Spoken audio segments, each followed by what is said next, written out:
When you watch the mainstream media news, do you feel a little twitch? Is there a tingle in your left hand? Is your jaw locked?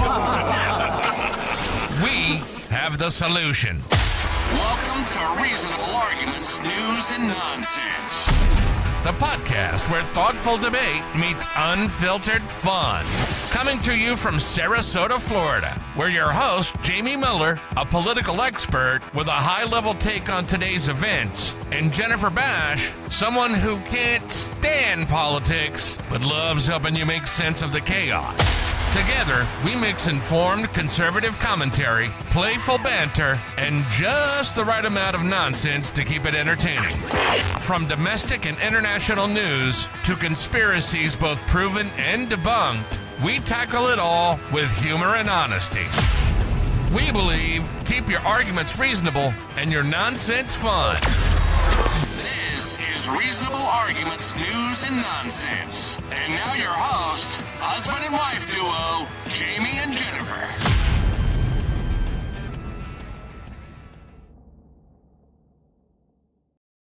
I gotta tell you, I am so proud of myself for that. That looks really good, babe. I tell you what, the best. I don't know if the best part is the aliens, or you on the floor of the Republican National Convention on national television, playing video games on your phone. I wasn't playing video games. You were. Everybody was texting me. I see you on TV. You were playing video games.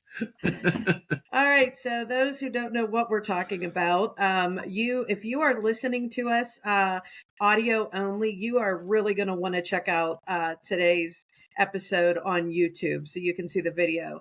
I created a great video for our intro and our outro, so it's something you don't want to miss. So be sure to check us out on YouTube. It'll be released tonight.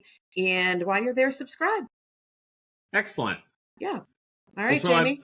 We have a lot to get into. Holy mackerel, what a week in just politics. I mean, pure politics, raw and unfiltered, happening here in Florida between Governor DeSantis, the Florida legislature, which has supermajority of Republicans in both the House and Senate, with Donald Trump kind of sitting on the sidelines waiting to see, I guess, who wins, or waiting to see what happens. So about 2 weeks ago, I'm going to go through some facts, and then we'll talk through some speculation, and just jump in anywhere. I don't want to get too far down the road if you have questions.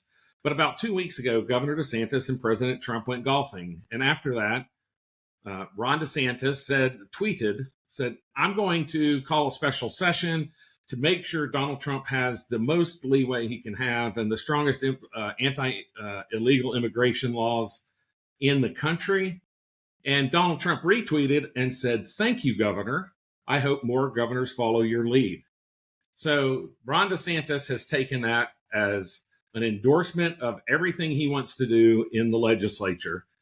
And of course, you have two legislative bodies, a speaker and a president, and all those members who have their own idea of what they're going to do to support Donald Trump. So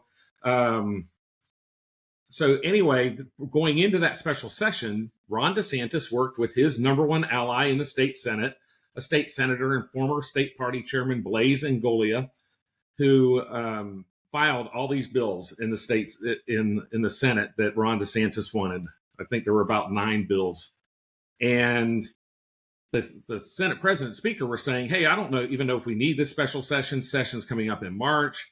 We're not sure that we need these things to happen to allow Trump to do what he wants to do. But Ron DeSantis called him a special session anyway. A procedural move took place where they gavelled the special session in. They filed Blaise Ingoglia's bills, and they ended the special session, killing all of Blaise Ingoglia's bills. So then they decided, we're going to call our own special session, which the House and Senate speaker and president can do.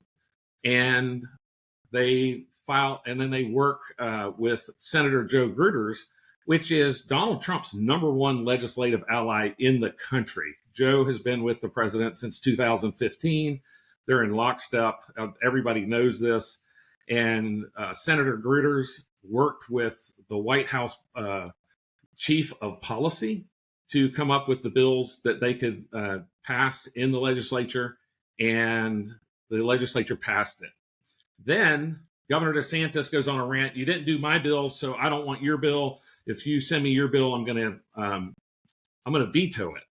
So then Ron DeSantis, over the last 4 or 5 days, has gone on a complete hissy fit rant. He has sent out text messages trying to get people to, harass their legislators to support his bill.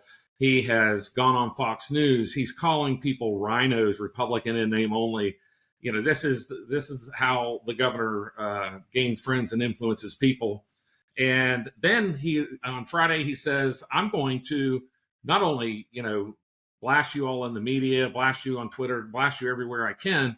He says, I'm going to make sure every single one of you have primaries if you don't fall in line. And I'll finance the people who run against you. And so it's just a bad look for the governor. There's certainly So what are primaries? So primaries are when Republicans run against Republicans and Democrats run against Democrats to determine who is going to be the nominee of that party to face each other in the general election. So, for instance, Ron DeSantis was in a primary against Donald Trump for president. President Trump won that primary, so President Trump was the nominee. Kamala Harris didn't have any primaries. But in 2020, Joe Biden there were like 8 Democrats who were in primaries against Joe Biden. Joe Biden won the majority of primaries, and so he moved on to become the nominee. So who is he threatening with primaries? He's threatening all these state House and Senate members who are not walking with him lockstep. And he's basically threatening them. And what happened was he used to threaten all the members with a veto. If you don't stay in line, I'm going to veto your projects. Because in Florida, we have a line item veto. So the governor doesn't have to veto the entire budget. He can pick each individual project on a line and veto that thing. So he kept members in line by doing that. But during the special session, the legislature sent a pretty strong message that they're going to override these vetoes because unanimously, except for one person, Blaise Ingoglia, voted to override the governor's veto, even all the Democrats. Who's Blaise Ingoglia? He's the governor's state senator and former Republican Party of Florida chairman who filed all the bills in the special session for Ron DeSantis. Okay. So that's what's happened. Those are the facts of what's happened. So right now it's interesting because, it's kind of Shakespeare's thou dost protest too much. Ron DeSantis is going around the state trying to garner support for his immigration bills. And, it's one of those things. And we've talked about this before. I think, Donald Trump is practicing the politics of addition, right? In the past, if Ron DeSantis, ran against him, like Marco Rubio in 2016, ran against Donald Trump, and he was persona non grata.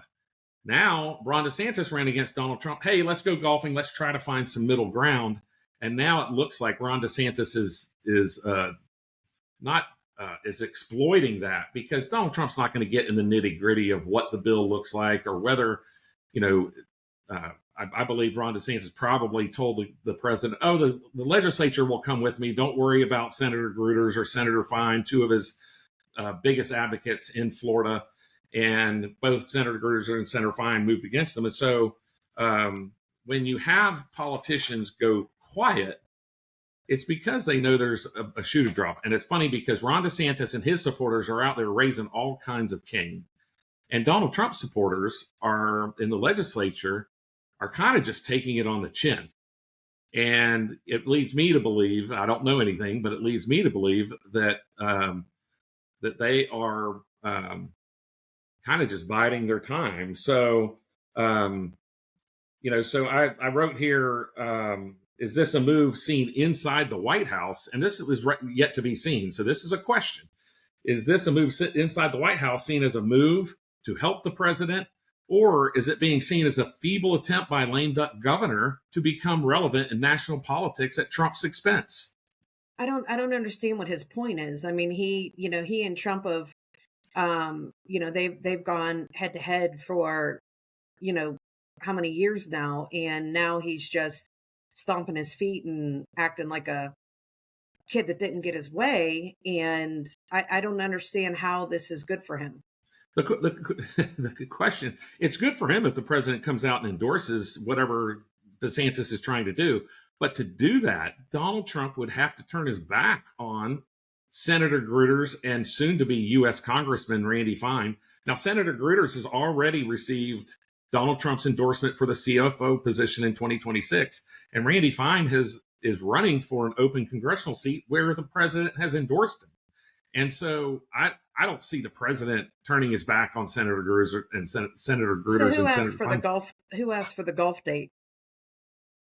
Good question. It doesn't really matter. The point is they both were willing to go do it. And at the time, we had speculated that it was going to be Trump, maybe, I don't want to use the word grooming, but,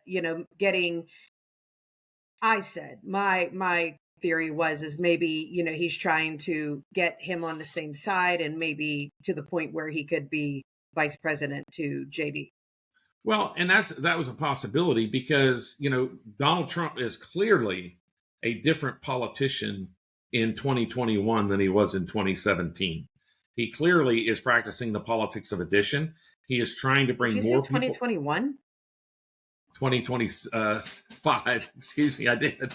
Holy cow. Yeah, sorry. So, President Trump should have been reelected, and this should be a conversation we had in 2021. But it is 2025, and we're having the conversation today. And so is Ron DeSantis, where does Ron DeSantis go? Ron DeSantis is term limited in 2026. There's not really a clear avenue for him to run for a statewide position for sure. That's why we speculated he should have appointed himself a U.S. Senator instead of Ashley Moody. I think Ashley Moody is a good pick, and I think Ashley Moody is the one person who can run for re-election as a Republican, and most camps will be happy with her, and she may not face a primary and all those other things. But all these other seats, the DeSantis even said this week that he wanted to, basically tap his successor for both governor and all the cabinet positions. And that's, that'll be interesting because you have to remember, Ron DeSantis was the one who was tapped by then President of the United States, Donald Trump, in 2018. That's the only reason Ron DeSantis won the primary in 2018. And Susie Wiles, Donald Trump's White House chief of staff, who Ron DeSantis, Susie Wiles came in and saved Ron DeSantis from a very close election with Andrew Gillum. And then Ron DeSantis rewards her by, throwing her immediately out on her butt and and basically politically crucified her for doing her job in a very good way. And so that's when she joined Donald Trump's team, and we know the rest is history. So, one question we have to ask is, does Florida need a rule granting a state official the same or more authority than the federal government? So Donald Trump recently, either today or yesterday, went to the governor of Texas and gave their National Guard more authority through an executive order to have law enforcement powers for anti-immigration efforts on the southern border. And now Governor Abbott in Texas is sending about 800 National Guard troops to the southern border in Texas under Trump's authority. So one has to question, did we even need this special session? Or was it Ron DeSantis trying to get in front of the skis and try to become relevant nationally? You have to think that's what it is.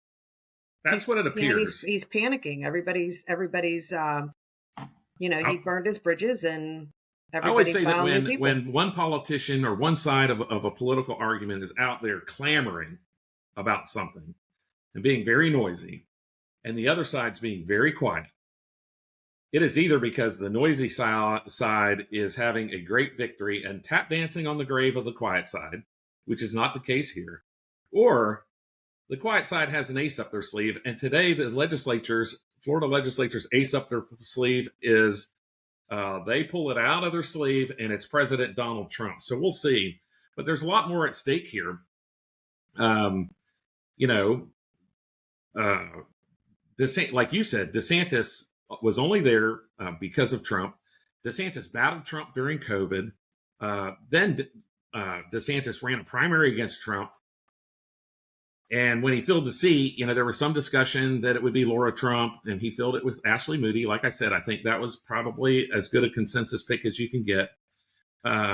He said he will appoint his chief of staff to the attorney general to fill Ashley Moody's seat.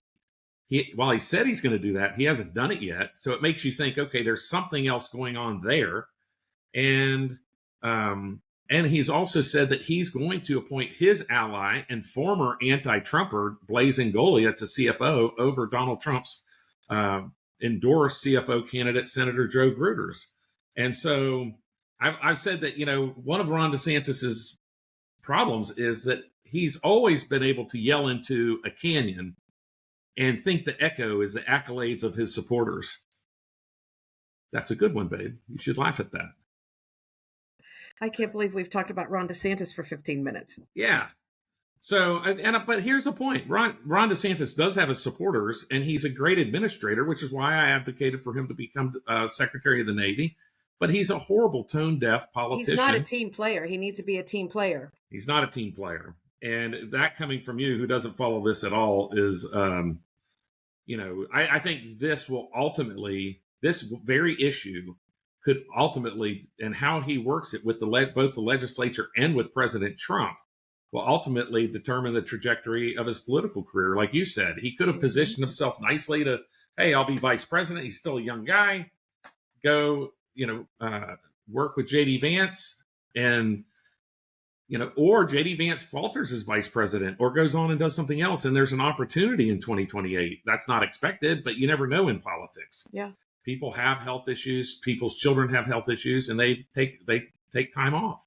And so you just never know what'll happen, but it doesn't seem like Ron DeSantis is biding his time at all. And he wants to be president of the United States. He thinks he should be president of the United States. Now, the interesting thing is the legislature has not sent this bill to DeSantis because he said he's going to veto it. So there's also a little bit of gamemanship of Ron DeSantis out there yelling, send me the bill so I can veto it so I can send you back into a special session. I predict that the legislature never sends him the bill. And Why would they? Like they would just send stupid. Right. Just never send them the bill. Just start the regular session in 4 weeks and let all this stuff just die and deal with it during regular session in 4 weeks. So there's plenty of ways they can go, but I think that's what they'll probably do. I thought I came up with a genius idea, and you're just like, of course that's what they're going to do. I mean, it only makes sense. I wouldn't give the guy candy if he's been bad. Yeah, no kidding, right? Why are you going to give him a bully pulpit just to go veto it publicly? He already said, I'll get a whole room full of people and I'll veto it to cheers and everything like that. I mean, this guy's ego is just, like I said, great administrator, tone deaf politician. Okay. And so let's move on.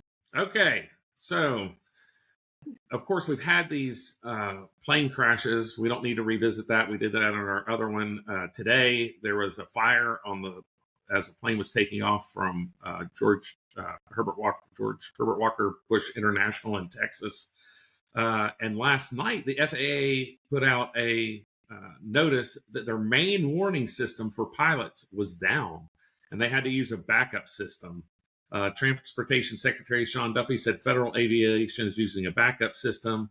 And so it just seems like, maybe it's just because our awareness is so much higher.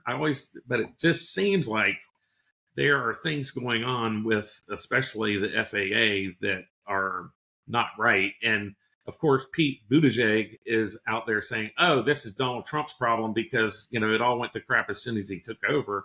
If that is in fact the case, it's because Pete Buttigieg put moles into the FAA to create this chaos when Donald Trump took over. And I certainly hope that that's not the case. I'm not trying to start a conspiracy theory here, but in 3 weeks, Donald Trump didn't destroy the safety and procedures and hiring practice at FAA. Oh, I don't know. It's just there's too many things happening that are just I don't know, that just make you leery of flying. I'd be afraid to do it right now. Yeah, it brings up the Super Bowl. Is something going to happen at the Super Bowl? Oh, we have a guest. Major night. Oh boy. Oh, it's like, where'd you go? So our next issue, I don't know if you have more on that. I will. Sorry. If you have more on that, we'll talk a bit more on it. I don't know that there is more on that. No, I just think it's a I think everybody just has to remain aware and, just don't take anything for granted. I think, I don't know.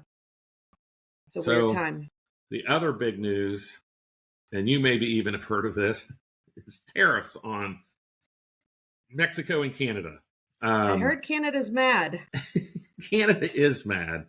But it's interesting because, here's the thing, Canada is a super progressive country.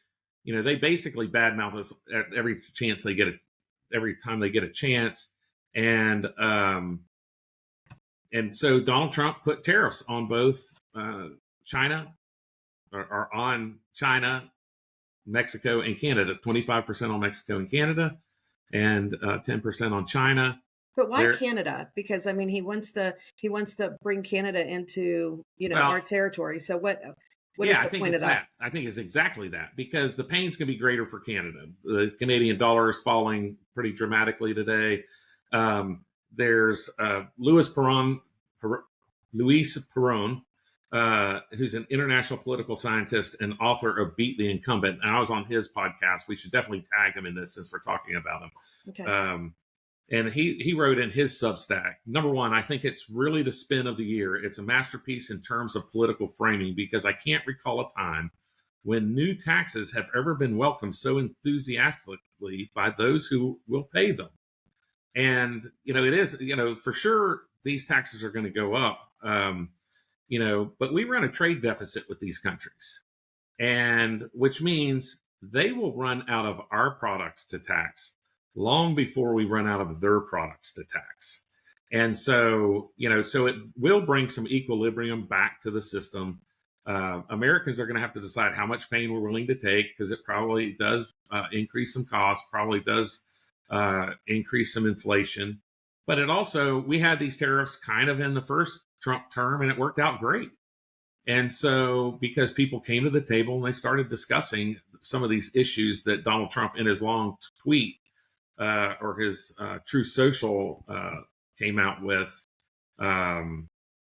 he says it's been a decade's ripoff of America, both with regard to trade crime and poisonous drugs that are allowed to flow so freely into America. Those days are over, Donald Trump writes. What poisonous drugs? Fentanyl. Oh. The USA has major deficits From with Canada? Yes. So even the Canadian mob kind of came out and said, oh gosh, we're going to start making our own fentanyl for our drugs, because it's going from Mexico through the United States to Canada. And it's all like, they hide all this stuff, right, in goods and services, or in goods. And it says, make your product in the USA and there are no tariffs. Why should the United States lose trillions of dollars in subsidizing other countries? And why should these countries pay a small fraction of the cost of what USA citizens pay for drugs and pharmaceuticals? This is a big deal. And he has an example. It doesn't have an example, for example, but we do pay higher in drugs, and without the United States medical system, the whole world would be still taking 1980s drugs for everything, because it's our research and development that moves these drugs along. Yeah, but we're getting to the point now where we have to get drugs from Canada because they're cheaper. Well, that's... my mom's on a medication that is $500 a month, and Medicare will not cover it. And through Canada, she can get it for $200 a month. And, there's a lot of questions on the safety of those drugs, because those drugs aren't necessarily made in Canada. We have a Canadian pharmacy a mile from our house. So that's not what you're not. Just listen to me for a second. Those drugs never leave a pallet. They go from China to Canada, and then from Canada to the United States. So they're not Canadian-made drugs. This is just a way of China manipulating to flood our system with cheaper drugs. And how can a Canadian pharmacy located in the United States not have to follow specific guidelines for the drugs that they are selling. So I'm not familiar about the Canadian, but they don't meet USDA standards. So you could be accepting drugs that are made in China or somewhere else. That doesn't necessarily mean they're made in Canada. All I'm suggesting is that it means that they pass through Canada. Okay. And so you may, and the truth is, you may get this drug or at this level this time, and the next time it's a totally different, not a different drug, but a different level, or has different fillers in it, less safe fillers, just all those sorts of things. So you have to be careful. So,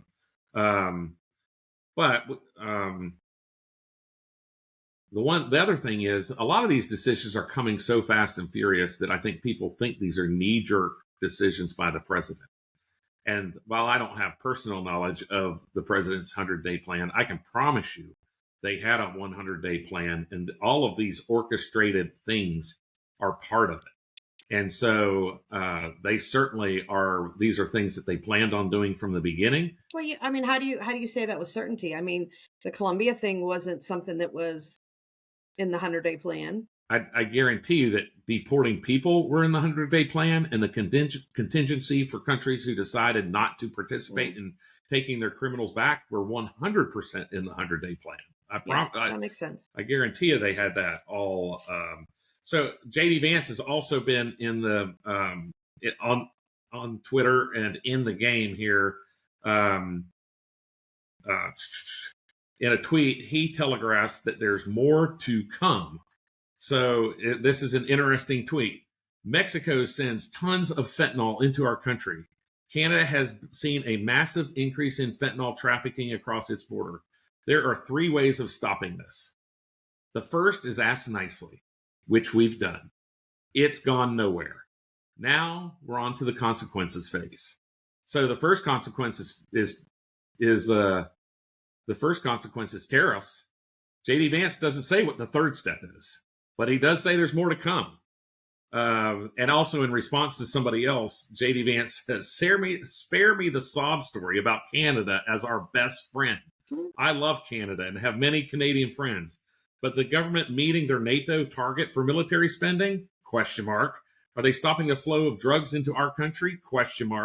I'm sick of being taken advantage of. And so there are legitimate concerns that we've had, that these countries are taking advantage of us. You know, we've allowed people, drugs, criminals to flow freely across these borders. And I think what the president's saying is that's going to stop. So, for instance, I will also let you know that that you have the trade deficits with these 3 countries: China, $25.4 billion, Mexico, $15.4 billion, and Canada, $4.9 billion.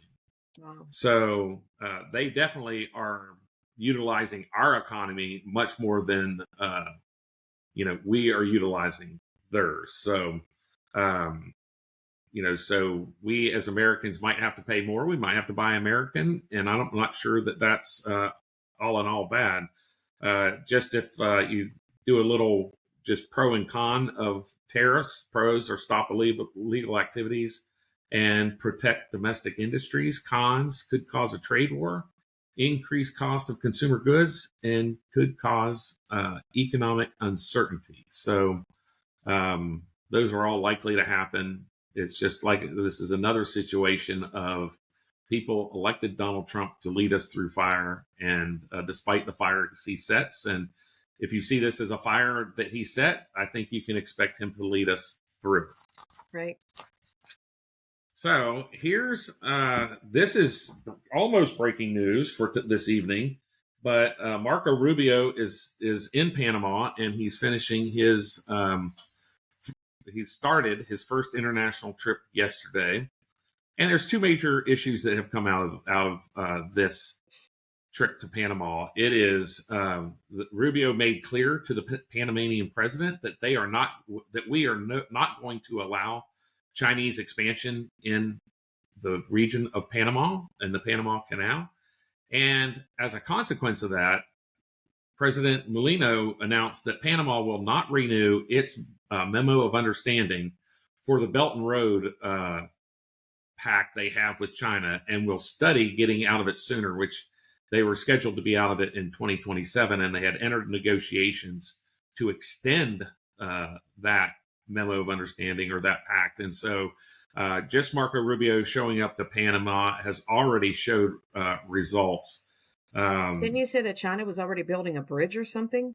Yeah, so Ted Cruz says that they were building a bridge, but more importantly, what this and we'll put a link into the comments on YouTube at least that of about the Belt and Road Initiative, because it's really a way that China is undermining the authority of the United States by basically taking emerging economies and bullying them into things that they maybe wouldn't otherwise do, but they're getting bullied financially and economically. So from the State Department summarized the meeting saying Secretary Rubio made clear that the status quo is unacceptable and that absent immediate changes, it would require the United States to take measures necessary to protect the rights of the Panama Canal Treaty.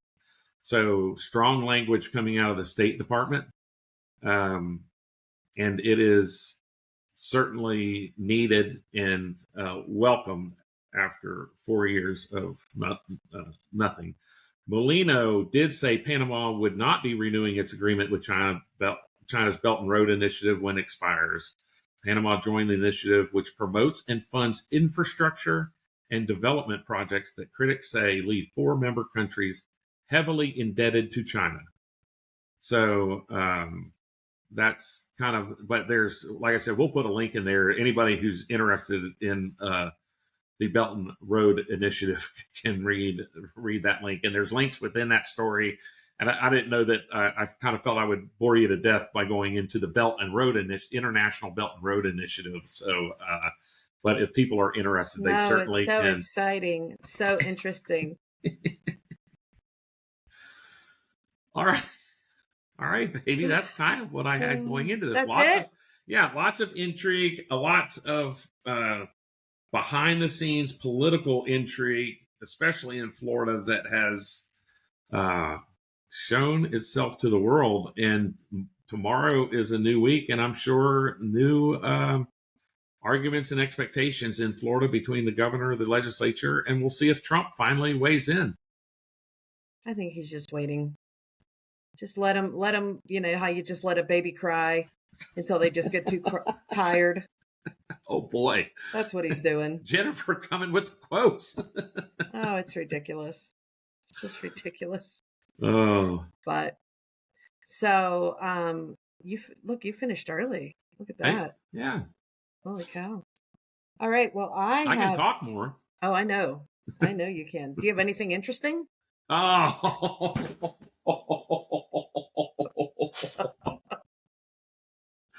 Baby, they came from the top rope on that one. This was a rough one. Oh, geez. Too technical? Too much stuff? Oh, too behind God. the scenes? Too boring. Too boring. The Florida stuff is super intriguing. For you. Oh, my gosh. Okay. Let's get to the fun stuff, babe. You better be bring the thunder after all that, after that joke. All right. So my first story actually published back on February 27th, 2023. And it is it's a special one for long distance lovers and germaphobes. So a Chinese inventor created a bizarre device that allows you to kiss your partner from afar. So it is the remote kiss feature, a pair of silicone lips containing pressure sensors and tiny motors designed to stimulate the feeling of a real kiss. This guy patented this creation, and he did it when he was at college. He was in a long distance relationship with his girlfriend, and the only way that they had contact was through phone. So, and I'll put a picture within the podcast. But so it is you kind of set your phone on it, and so as you're kissing, you're like face to face, but it has the silicone lips on it and everything like that. So you plug it into your phone? You plug it in. It's Bluetooth. So you plug it in. Yep. And then the user makes the call to their partner through the app. And you can opt to give the person at the other end a full-on French kiss. So they're saying, this was great for during COVID and for germaphobes. But they are saying, I guess he said his partner didn't believe kissing could be achieved at first. But then her jaw dropped when she used it. This is the best surprise have been given during our long distance relationship.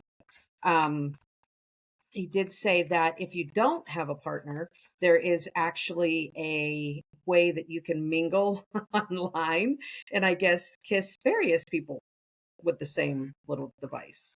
It's called the Kissing Square. So how much does this thing cost? $40. $40. And how much is the app? I don't know how much the app is. It does not say. But when they posted the device to Twitter, the reactions were kind of mixed. So one person said, is this really the way forward? Another person said, I've really seen it all now. Someone else said, nope, just no.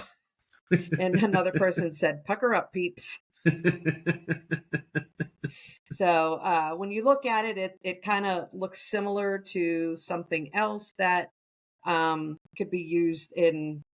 Well, it came out in 2023, and I haven't heard of it. So it really, I guess it hasn't taken off. But, I'm not in a long-distance relationship. So no, we're in separate rooms now. But yeah. Well, just because the computers have trouble talking to each other when they're too close to each other. Yeah. So my next story was just came out on January 24th, and it is a Florida man story.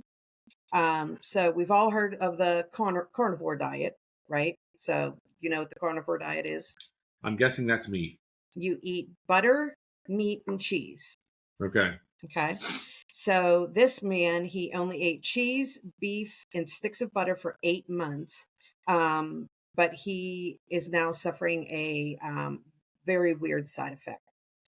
He's in his 40s, and he actually came to Tampa Hospital, and he was oozing yellow nodes from the palms of his hands, his elbows, and the soles of his feet.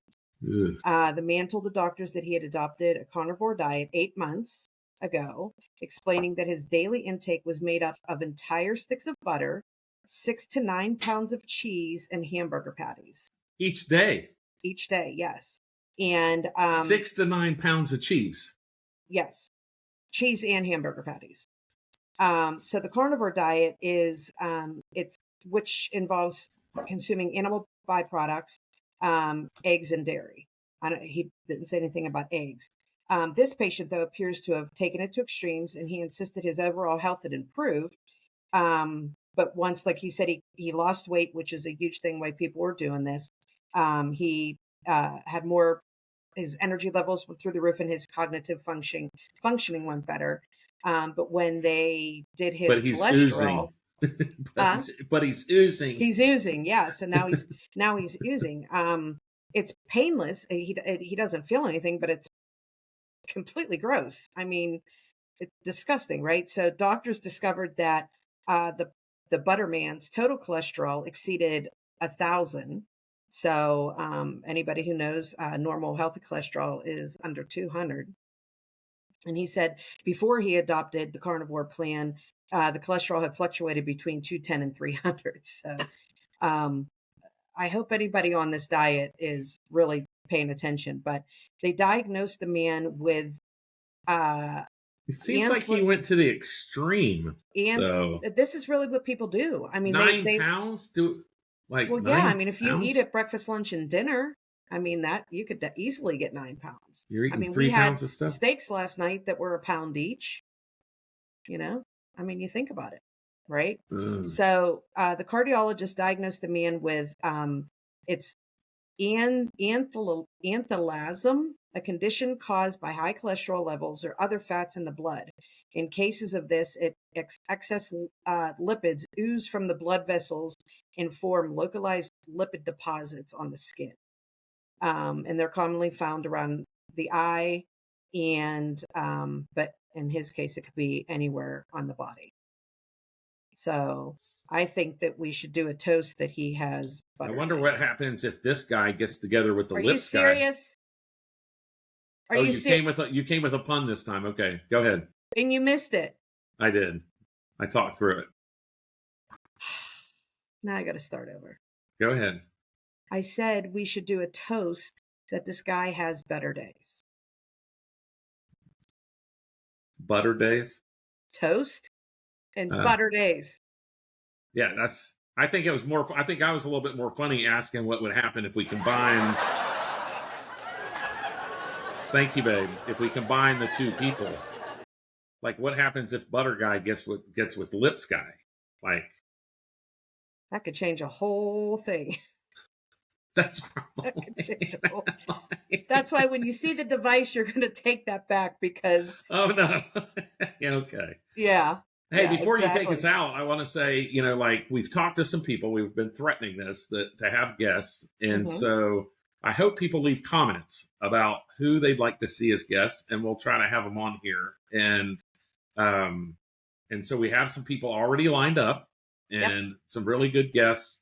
My friend Laura, who bought me the shirt. Shout out to Laura. Cute little heart shirt. Laura, who attended January 6th. We have a couple of others I don't really want to announce, but statewide influential people, Southwest Florida influential people, national influential people. So, yes. But if you are interested in being a guest, I think there's a way to get a hold of us in the outro. In the outro, yes, but we will say it here for anybody who is not watching the video. Our website, reasonablearguments.com. You can find Jamie's blog. You can also find episodes of the podcast, and there is an area to contact us. So if you want to be a guest, if you want to advertise, if you want to book an event, consultation, whatever you want. Public speaking. Jamie is obviously the expert on everything political, so he speaks. And Jennifer's the expert on keeping me grounded. Yes, keeping you grounded. So so we are available like that. And puns. Yeah, if people don't interrupt me during them and like lose the whole part of it. All right. Well, toast. Right. You win. Butter. You win. Thank you for including me. You win. You win. Yeah. We've created a monster, ladies and gentlemen. She now controls this little keyboard of, I'm sure, a lot of my comments. Well, you're right. You win. You win. Yeah, I know. Thank you, Jamie.